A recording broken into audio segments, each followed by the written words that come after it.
13. Providence, Faith and Piety. In the Sermon on the Mount, our Lord warns against Pharisaic piety as a practical distrust in God's providence and salvation. In Matthew chapter 6, we have the heart of this warning. The three characteristic marks of Jewish piety in our Lord's day were almsgiving, prayer, and fasting. Our Lord does not ask us to set aside these activities. Rather, he exposes the falsity of pietism, which seeks self-styled holiness and a man-centered focus of sanctity rather than the kingdom of God. False piety has man in focus. True piety seeks the kingdom of God and his righteousness. False piety trusts in its own works rather than God's providence. True piety knows that God's providence ordains and rules in all things and rests therein. Because true piety rests in the fact of God's providential government, it works in faith and is not anxious about the morrow. Matthew chapter 6, verse 34. Matthew 6 can be analysed thus. First, in verses 1 to 4, almsgiving is discussed. Second, our Lord speaks of true prayer in verses 5 to 15. Third, he then turns to fasting in verses 16 to 18. Then, having touched on the three marks of Jewish piety, our Lord makes clear that piety cannot be focused on the life of man, but only on the kingdom of God and his righteousness. Verses 19 to 34. It is necessary now to see the focus our Lord gives to piety as he touches on the traditional focus thereof. First, as he cites almsgiving or charity, he makes clear that, as we practice it, we do so in terms of a reward. We are not autonomous men. We do not live in a vacuum. All that we do has a framework of internal, external references. Causes have effects, and effects constitute rewards.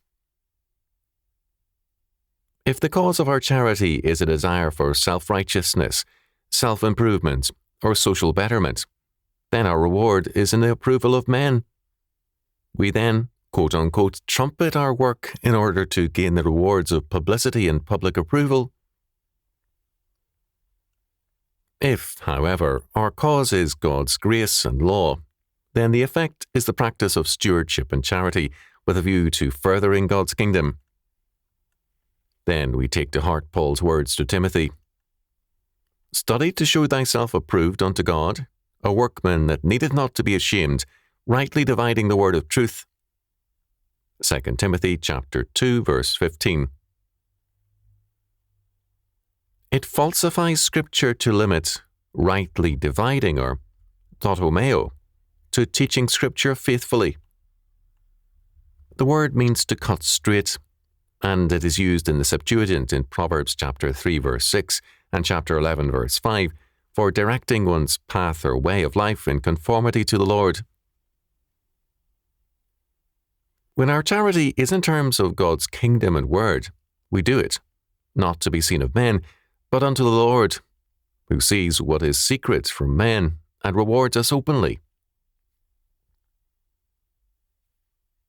Second, our Lord turns to prayer, and his concern is with private prayer, even as he gives the Lord's Prayer as a model of all prayer, public and private. Charity must be in terms of God's kingdom, in obedience to God, and hence it is secret to God. The same is true of prayer. It is in the closet, with the door shut, not literally, but in the sense that we shut out the world from our communion with the Lord. We pray, not to affect or impress men, but to petition God. There are a number of words translated into English from the Greek and Hebrew as prayer and pray. They mean to beseech, to desire, to petition, to intercede, to bend or bow, to meditate, to ask, to wish, whisper, pour out, and so on. We do all this knowing, as our Lord says, that Your Father knoweth what things you have need of before you ask him. Verse 8. What we need cannot be ours unless, first of all, we know our need and beseech the Lord for its fulfillment. We pray, therefore, not only for what God knows we need, and in terms of his kingdom and grace, but by his Spirit and in his prescribed manner. The Lord's Prayer tells us what the approach and focus in prayer is. God is in heaven. The focus of creation is thus not in man's needs and wishes, but in God's purpose and plan for us, and our needs and petitions must have the focus of God's kingdom. Hence, his name is holy, set apart, and sacred. Since our prayers are to God in the name of Jesus, they must begin and end as something holy, set apart and sacred, and our heart and mind must be given over to that holiness. The goal is simply stated. Thy kingdom come, thy will be done in earth as it is in heaven. Verse 10. Because we are creatures, our prayers become exercises in hypocrisy and pretension if we fail to ask for creaturely needs. As a result, immediately after the focus of the kingdom is so magnificently set forth, our Lord tells us that God is mindful of our creaturely needs, and we are told to pray for them. Give us this day our daily bread. Verse 11. Then comes the petition. And forgive us our debts as we forgive our debtors. Verse 12. The words debts and debtors, ophelema, opheletes, mean a legal debt and a legally bound debtor. Forgive, aphaimai, means remission. The reference is to Leviticus chapter 25, verses 8 to 17, the law of the Jubilee. Christ is our Redeemer, and the people of the kingdom obey his laws of debt, both with respect to actual debts and also with respect to trespasses. Verses 14 and 15. To pray as creatures means, moreover, to recognize that we need God's help and grace in trials and temptations, and we pray for his deliverance. We pray in all these things mindful that the kingdom, power and glory are the Lord's, and we must find our peace and joy therein, and say, Amen, so be it, to the Lord and his kingdom. Third, with respect to fasting, our Lord again requires that, where religious fasts by individuals are concerned, they must be in secret. If we fast, it must be to center our minds more freely on God and his prayer, and for greater concentration in prayer. If we publicize our fasting, we are seeking rather to draw near unto men rather than the Lord. Fasting cannot be used to impress men with our religiosity, neither can it be an excuse for depriving one's husband or wife of sexual relations. 1 Corinthians chapter 7, verse 5. The one who fasts must appear as one who does not fast. Verse 17 following.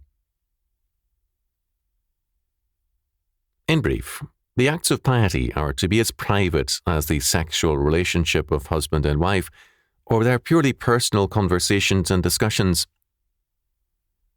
The publication of the private affairs of a marriage is offensive. So too is any publication of those acts of piety wherein we serve God's kingdom or seek his favour. Fourth, our Lord deals more extensively with the focus of piety.